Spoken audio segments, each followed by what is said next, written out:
Tout le plaisir pour moi de vous retrouver, chers amis internautes, pour partager avec vous les informations sur Mouride TV. Bonjour et bienvenue.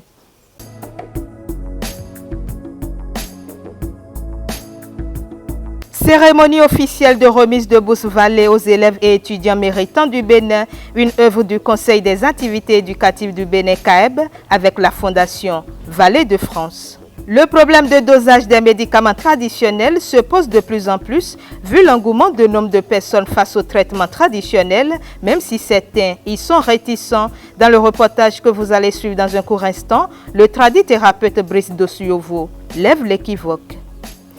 Et puis le coronavirus, bien que constituant un frein dans bien de domaines d'activité, est pour les fabricants et vendeurs de la boisson locale Sodabi dans plusieurs villes du Bénin une situation avantageuse vu la forte demande constatée, ceci puisqu'ils sont nombreux à croire que le Sodabi serait un moyen de prévention du mal.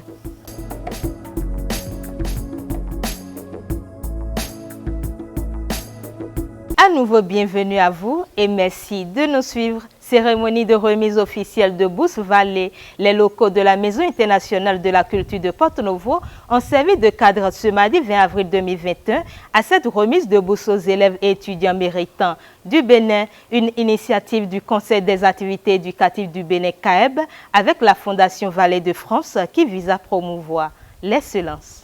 282 élèves méritants et 453 étudiants méritants du Bénin ont reçu ce mardi 20 avril 2021 des bourses Vallée dans les locaux de la Maison internationale de la culture de Porto-Novo. Un projet mis en œuvre par le Conseil des activités éducatives du Bénin CAEB Porto-Novo, financé par la Fondation Vallée de France. Le CAEB avec la Fondation Vallée remettent des bourses aux élèves méritants sur toute l'étendue du territoire national. Donc ces méritants sont ceux qui ont pu brillamment réussir aux différents examens nationaux, le certificat, le BEPC, le baccalauréat, le CAP. Donc ce matin, nous avons remis la première tranche de la bourse Vallée à ces élèves méritants. Donc pour les étudiants, cette bourse que nous avons donné ce matin s'élève à 304 000 francs, c'est la première tranche. Et pour les élèves, ça s'élève à 144 000 francs CFA. C'est une cérémonie très satisfaisante dans la mesure où la plupart des élèves sont meilleurs de leur classe, les étudiants sont en réussite dans leur filière et nous ne pouvons que remercier le Conseil des activités éducatives du Bénin qui a mis en œuvre ce projet. Et dans un deuxième temps, remercier la Fondation Vallée sous l'égide de la Fondation de France qui a financé ces bourses. C'est important de rappeler à l'heure actuelle que ce sont des bourses qui proviennent d'un financement français, donc qui contribuent au renforcement des liens entre la France et notre pays. Cette initiative qui vise la promotion de l'excellence dans un système d'éducation inclusive et de qualité au Bénin a réjoui les récipiendaires qui n'ont pas manqué d'exprimer leur gratitude. Au nom des récipiendaires, je remercie la Fondation Vallée et CAEB pour cette bourse et pour tout ce qu'ils font pour nous les jeunes. Et nous les promettons de faire mieux davantage. Quant au président de la Fondation Vallée, il a longuement sensibilisé sur les gestes barrières contre la pandémie de la Covid-19 et exhorté les apprenants à plus fréquenter les bibliothèques CAEB Fondation Vallée. Il faut que vous fréquentiez les bibliothèques. Ceux qui sont dans la région de Porto-Novo ou d'Adjara, vous avez les deux bibliothèques de Bénin Excellence à Porto-Novo et à Ataké. Bibliothèque totalement indispensable. Ceux qui sont en Dongbo, il n'y a pas ce qu'il faut à Dongbo, mais par contre, à Porto-Novo, vous avez dans la bibliothèque les derniers bouquins de mathématiques, de physique. Pas les vieux bouquins, non, les 2021. Et des bouquins sur l'intelligence artificielle. N'oubliez pas le laboratoire de langue ici, anglais, allemand, espagnol, dont les performances sont extraordinaires. Tout ça n'est pas cher du tout et quasiment gratuit. Ceux qui sont du côté de Godomé et de Calavi, nous avons avec notre filiale Bénin Excellence tout ce qu'il faut et c'est évidemment indispensable. Rappelons que les bibliothèques CAEB Fondation Vallée constituent le premier réseau de bibliothèques de toute l'Afrique francophone avec déjà plus de millions de lecteurs. Et tous les apprenants et enseignants sont les bienvenus. Dans un passé récent, la dose des remèdes traditionnels auxquels beaucoup font recours en cas de maladie fait l'objet de maints débats, des inquiétudes face auxquelles dans ce reportage, Brice Dosuyovo, tradithérapeute et directeur de la Maison de la Feuille, remet les pendules à l'heure et démystifie l'usage des médicaments traditionnels. Se soigner en cas d'infirmité sanitaire est la priorité de tout être humain. Mais le choix des recours sanitaires diverge et suscite souvent des débats au sein des différents acteurs intervenant dans le système sanitaire. À cet effet, le domaine de la phytothérapie est souvent indexé pour les problèmes de diagnostic de mal et du dosage des remèdes proposés. Brice Dosuyovo, expert tradithérapeute, démystifie et fait la nuance entre les différents termes utilisés pour désigner les remèdes traditionnels avant d'élucider le problème de toxicité de certaines plantes. La phytothérapie, elle est essentiellement liée aux plantes. C'est le traitement des maladies par les plantes. C'est ça que nous entendons par phytothérapie. La phytothérapie et la pharmacopée sont des vocables différents mais qui veulent désigner les mêmes choses. Par contre, la tradithérapie va au-delà de la phytothérapie qui prend en compte la culture. Parce que, comme on le dit, la tradithérapie, ça veut dire traitement traditionnel. Et il y a comme l'OMS même l'a défini, la médecine traditionnelle, c'est l'ensemble des pratiques thérapeutiques explicables ou non à l'état particulier de la science. Donc, ça va un peu au-delà de la plante. À Porto Novo, nous, on a un institut de formation en médecine traditionnelle, pharmacopée ancestrale, où nous arrivons à identifier les plantes toxiques, par exemple. Il faut savoir. D'ailleurs, c'est à partir des animaux que les aïeux identifiaient les plantes toxiques. Quand on libère les moutons, ils ne mangent jamais les plantes, les feuilles qui sont toxiques. C'est d'abord ça. Et l'observation, c'est à partir de cette observation que vous arrivez à identifier les plantes qui ne sont pas facilement manipulables. Maintenant, quand vous les identifiez en médecine traditionnelle, nous avons aussi des procédés pour neutraliser les toxicités de certaines plantes. On vous dira ça, là, on ne mange pas. Mais quand vous ajoutez un autre élément à ça, vous mangez. Donc, c'est ça. Donc, nous sommes conscients qu'il y a des trucs toxiques et on est aussi conscient qu'il y a des feuilles qui ont des vertus thérapeutiques, je dirais, extraordinaires, mais qui sont appelées à être utilisées sur une courte durée. Quand vous les utilisez sur une période de plus d'une semaine, c'est l'insuffisance rénale. On est conscient de ça. Et on sait dans quoi il faut mettre telle plante. Ça dépend de quel problème nous voulons régler. Si c'est un problème urgent, c'est-à-dire si c'est une urgence, on peut utiliser ça rapidement et finir avec l'urgence et on met le traitement normal. Donc on connaît ces trucs-là en fait. À l'instar de la médecine moderne, les professionnels tradithérapeutes disposent également des techniques pour diagnostiquer un mal avant de proposer un remède, une dose, et ceci selon certaines caractéristiques du patient. Nous connaissons les pathologies et on connaît les manifestations des différentes pathologies. C'est des points que nous cochons. Et quand nous arrivons à identifier ces différents points au niveau d'un individu, ça nous permet de dire a priori que c'est de tel mal l'individu souffre. Mais nous avons évolué avec nos laboratoires modernes. Donc, quand nous émettons en fait des hypothèses, on demande à certains laboratoires de nous confirmer le diagnostic. Quand le diagnostic est confirmé, nous mettons le traitement qu'il faut et il y a les contrôles qu'il faut, suivi biologique et clinique pour voir. Et à la fin, on refait les mêmes analyses pour voir si les mêmes problèmes de départ sont toujours là ou s'il y a eu amélioration. Donc, c'est ça qui nous permet de dire que nous traitons vraiment des maladies. Nous évoluons en complémentarité surtout objective et sincère.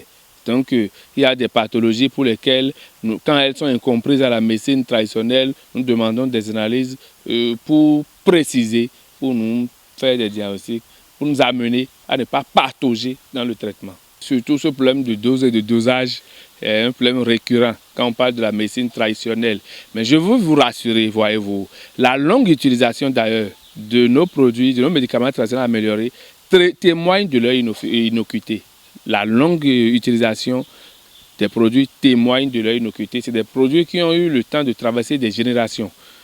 sans problème. D'abord ça. Ensuite, nous avons, vous savez, aucun grand-parent ou parent ou tradithérapeute ne remet de produits et dit allez boire à volo. Non. On vous dira une pincée de la poudre matin et soir, ou bien demi-verre du grand verre, ou bien un petit verre à madère, c'est-à-dire verre de liqueur. On vous dirait ces trucs-là. C'est ça la dose que nous appliquons en médecine traditionnelle. Et nous sommes conscients que la dose évolue en fonction de l'âge et du poids des patients. Et quand on parle de dosage, c'est telle quantité de tel élément plus telle quantité de tel élément doit donner tel produit pour que ça soit constant en fait. Vous voyez, pour que non seulement le mélange soit homogène et constant, que pour que la teneur, la concentration soit la même. Quand vous prenez par exemple une cuillerée à soupe de poudre, ça peut aller jusqu'à 500 mg. Vous voyez. Donc quand on vous dit de prendre des comprimés de 500 mg matin et soir, c'est exactement la même chose que nous faisons. Puisque nous avons la possibilité même de mettre nos produits en molécules, sous forme comprimée. Les produits, là, les poudres là, peuvent être sous forme de gélules et tout ça, que les individus prennent selon les grammes. Contrairement aux inquiétudes, les remèdes relevant du domaine de la phytothérapie et tradithérapie peuvent cohabiter avec la médecine moderne à condition que les inscriptions soient respectées. Il est donc nécessaire de suivre avec rigueur la posologie des remèdes pour le bien-être de tous. Dernier élément avant de prendre congé de vous, chers amis internautes, la boisson locale Sodabi est prisée par nombre de Béninois et chacun l'utilise selon son besoin, en usage simple ou avec des mélanges de plantes médicinales. Mais depuis l'avènement de la pandémie de la Covid-19, les chiffres d'affaires des fabricants et vendeurs de cette boisson ont augmenté et pour cause des spéculations sur le fait que le Sodabi serait un moyen de prévention du coronavirus. Ainsi, des abus dans sa consommation sont parfois notés. Quelques citoyens rencontrés nous en parlent dans cet élément. Lorsque le mal est tombé depuis la Chine, l'Europe, en Afrique, principalement chez nous au Bénin, beaucoup ont estimé que Sodabi est un moyen pour lutter efficacement contre le Covid-19. Ceux qui n'en prenaient pas, dans le temps, par ignorance, ont commencé par en abuser. Vraiment, et cela permet aussi la vente illicite de ce produit que nous prenons dans notre pays pour se soulager ou bien pour se débarrasser de certains soucis. Donc même, le Sodabi était un produit que l'on vendait à 1000 francs le litre, 900 par endroit. Mais lorsque ces gens qui font le commerce de ces produits, ils ont augmenté le prix parce que beaucoup se sont drainés vers l'abus du Sodabi. Donc ça a profité énormément ceux qui vendaient le Sodabi, qu'ils se sont d'autres qui n'avaient pas de terrain ont profité de là pour en faire de richesses. Ce que les gens ont dit n'ont pas été démontrés par la science. Ils ont inventé cela et que cela a profité ceux qui vendaient Sodabi. Et le Sodabi c'est l'aloe. Mais le Sodabi c'est l'aloe. C'est maintenant le temps de faire des choses dans mon croix le ouais. Mais j'ai peu mais non quoi avoir golé maintenant là. Mais maintenant le met développe. Mais non là na 1 mètre. Soulonné mais Sodabi mon bon coronavirus. Ils sont bon mais le projet Sodabi nous dit mais il y a yon mais il goûte ma soyon de peu de même ba. Mais le pour Sodabi. Bon agba dans les warougan. Mais les ici nous met des nos produits de même le Sodabi. Ben nous kakabo à la calé aji. Pardon coucou. Pardon nos volants bono ibio nous quand même.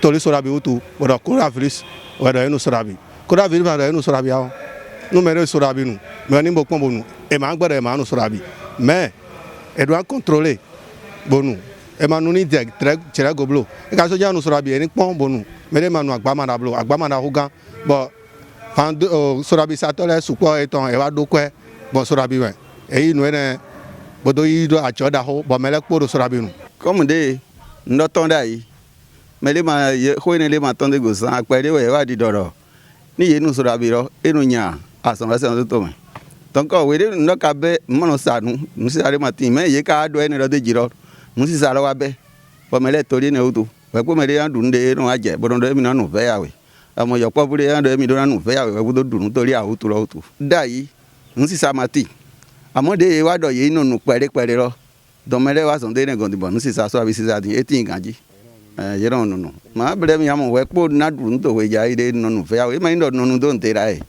nous faisons les pour donner des nous sur la biro mais sous y profiter mon frère nous sur la biro mais nous là y nous beton nous kaka bout demain beton nous boy so bene mais réunion de nous quand nous boy so bene sur la biro ça tole yo so san donc e ma wa nyina kana me de e wa da bina me de e wa nyina kana me de mo ironie eudi pataki korola firisi wa to mene nyemondo Nukplona me do gbe me zi nude nulonyinde de na gbe dojo agbe me amoye mamo kuri gbondo gbe me de mrunyo gbe ozangba de na kurula viriri do adome ye biato me budo ahanu de na gbe dole nunu sulabi de na gbe dole nunu ne yeze sulabi obudo nunu are mende gbegbe manja azonro je gbe wa ene me gbe dole gbonre me inu za sinsin le supo ye tombo bioto me buka mo han vive rado to me re pataki to gan lo nando ndo kaka etenpon eyin do akwan ja to vireji to gan do ran chon lo to vireta ene we jombo ye do moni mende ran bioto me re kachi nelo we ye na mondo onu e don ajane we merando ye ni do nyen no melo yin to bi dagbe Nyedo ndo mimbo jodondo journaliste télévision dans la guada amo korola firisi wada gbena medile bokazo engbena mesuzu ene odu me azanroma odo tomi dome me gborindo pe azanje yo gawe nambiora toju dojiro dagbejiwe miranra gbedo. Et voilà qui vient mettre un thème à cette édition que j'ai du plaisir à vous présenter. Chers amis internautes, merci de nous avoir suivis et surtout n'oubliez pas d'aimer la vidéo et de vous abonner sur notre site web www.moreide-prod.bj, notre page Facebook Moreide TV, la chaîne YouTube Moreide Prod et actionnez la cloche de notification pour ne rien rater de nos informations. Merci et à nos revoir.